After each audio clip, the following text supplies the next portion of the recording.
I don't know if this is just a category error and talking about left and right is the wrong thing, but when I was in my 20s, you were one of the people that I loved to hate. Here I am sitting here thinking that you're talking a hell of a lot of sense at the age of 48. So my question is, have I just got more right wing as I get older?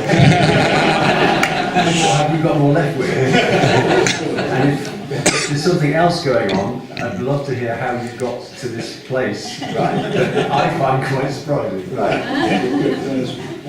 On this wider thing of politics, I suspect perhaps we both came to it. I would say that I think one of the reasons why I wrote Pinch was that let me take you through a thought experiment, which was indeed done as a real life sort of opinion polling, attitudinal experiment.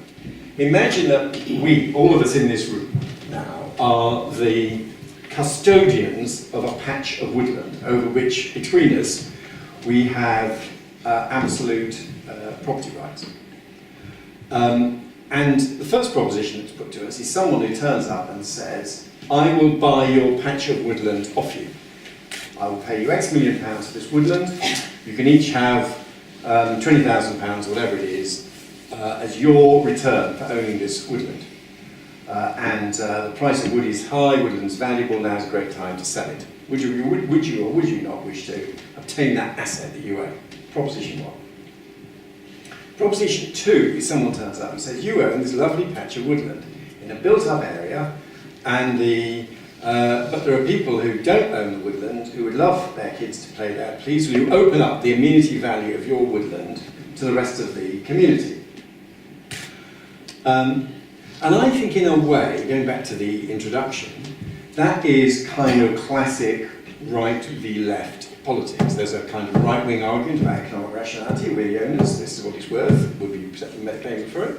And there's a left-wing argument about a distributional claim on a wider access for the community.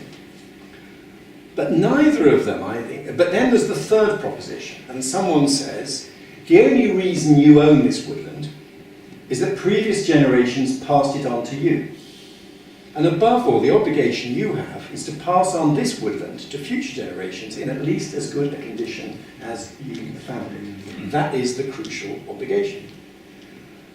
And my view is that politics had got so stuck in the first two types of arguments that the third sort of argument is not being deployed by politicians from any political party. But incidentally, in the study that was done, it was the third argument that got to people in their guts more powerfully than either of the previous two. So I'm trying to bring that sort of way of thinking into day-to-day political discussion, and I think that's why it genuinely is a cross-party exercise. You can mediate it through a left-wing or a right-wing view of the world, but it's asking people just to think, hang on, what is the generational impact? What is the impact of otherwise conventional policy proposals between different generations? Because surely, as we get older, I guess that is what's interesting, as one gets older, you think, what is the kind of world we're trying to pass on to our kids and grandchildren?